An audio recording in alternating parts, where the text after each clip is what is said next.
Hello, my dear students. I welcome you all.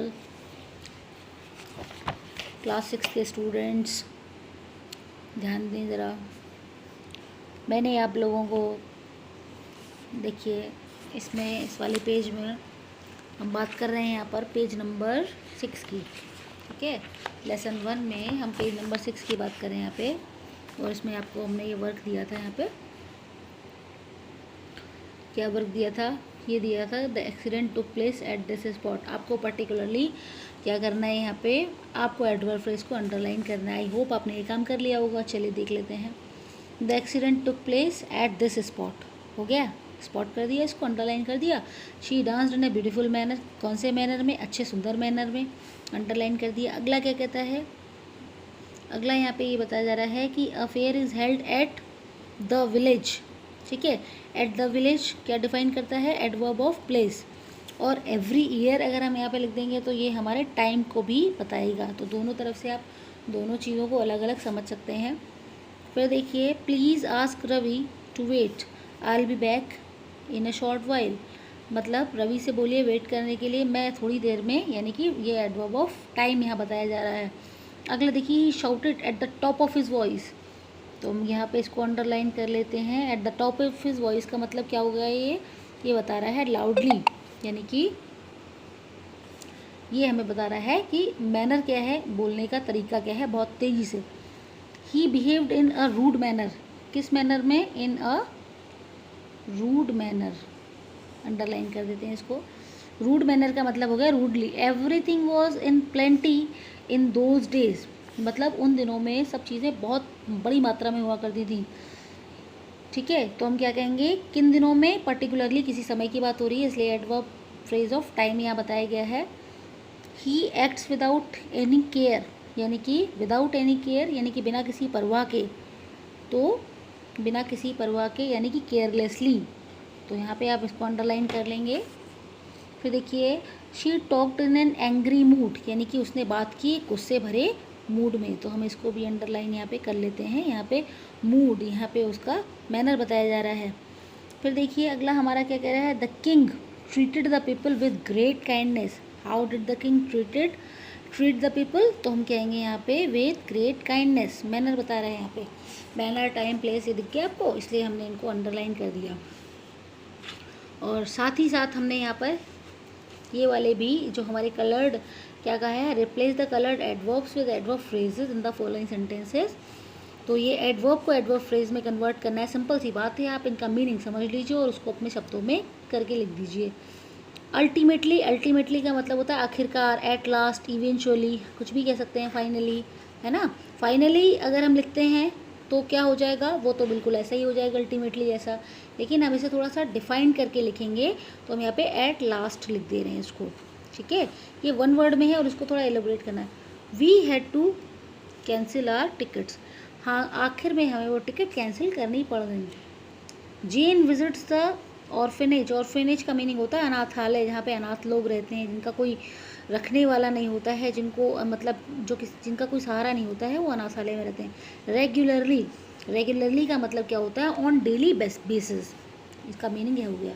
Go away, दूर चले जाओ, यानी कि गो एट अ डिस्टेंस, दूरी पे चले जाओ। ठीक है, फिर कह रहे हैं यहाँ पे soon the sun will set, जल्दी ही जो सूर्य है वो छिप जाएगा।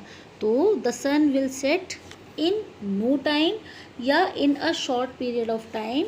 आप यहाँ पर दोनों ही वर्ड्स को आप यहाँ कर सकते हैं। नो टाइम का मतलब है बहुत कम समय के अंदर, या फिर in short period of time का भी आप यहाँ पे कह सकते हैं। इन अ शॉर्ट वाइल भी आप लिख सकते हैं, और आप लगा के इसको इस तरीके से समझ सकते हैं। इन अ, ये भी लिख सकते हैं, इन अ शॉर्ट वाइल, ये है। ठीक, अगला देखिए, जेंटली, जेंटली का मीनिंग होता है softly. Gently fail the rain, यानी कि धीरे धीरे बारिश हुई थी, तो कह सकते हैं the rain fell in a gentle manner. आ गया। The dog looked at its master hopefully, यानी कि डॉग ने अपने मास्टर के सामने, या डॉग ने अपने मास्टर को बहुत आशा के साथ देखा, बहुत आशावादी नज़रों से देखा। तो हम कह सकते हैं कि इसमें क्या बन के आएगा, the dog looked at its master with a ray of hope. Hopefully का मतलब है रे ऑफ होप, उम्मीद के साथ। रे माने होता है किरण, होप माने क्या होता है, उम्मीद, आशा। है ना। डू यू वर्क देयर, क्या आप वहाँ पर काम करते हैं, वहाँ पर यानी कि उस जगह पर, उस जगह पर मतलब एट दैट प्लेस। तो ये तो सब कुछ सेम है, बस यहाँ पर हमने इसको एलेबोरेट कर दिया है। फिर ये वाला देखिए लास्ट वाला, we will pitch the tent just here, हम जो है टेंट जस्ट इसी जगह पर लगाएंगे। तो we will pitch the tent, वो तो एज इट इज़ है, हियर को हमको लिखना है जस्ट एट दिस स्पॉट या just at this place.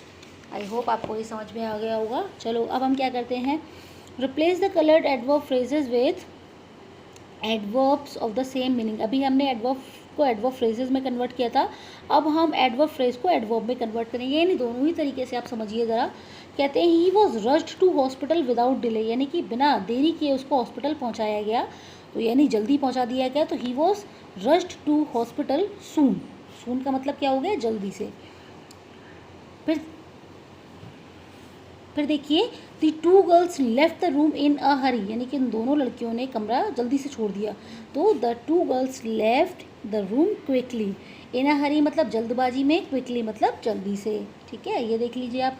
He seems to have acted with great promptness, promptness का मतलब होता है शीघ्रता, जल्दबाजी, जल्दी से, ये भी क्विकली है। तो she seem to have acted promptly, quickly, ठीक है, ऐसे लिख सकते हैं आप यहाँ पे। The wind blew with great violence, यानी कि हवा बहुत तेज़ी से चली। तो विद ग्रेट वॉयलेंस का मतलब हो गया वॉयलेंटली, वॉयलेंटली हो गया।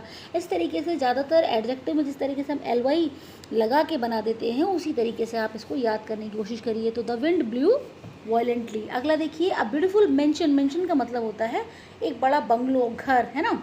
तो a beautiful mansion once stood at this place, एक कुछ समय पहले यहाँ पर एक बड़ा बंगलो या एक हवेली हुआ करती थी। तो a beautiful mansion once stood at this place का मतलब क्या है, हाँ देखिए, एट दिस प्लेस यानी कि यहाँ पे हम बात कर रहे हैं।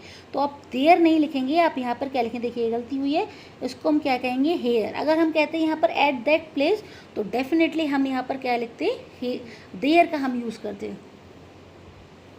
अगले देख लीजिए, हमारे सामने दो सेंटेंसेस और रह गए, इनको और देख लीजिए। The car went past at great speed, यानी कि कार जो थी बहुत तेज़ी के साथ इस जगह से गुजरी। तो the car went past speedily, speed में निकली। ठीक है, अगला देखिए, he succeeded in a long run, यानी कि बहुत समय के बाद उसको फाइनली सक्सेस मिली है। तो ही सक्सीडेड फाइनली।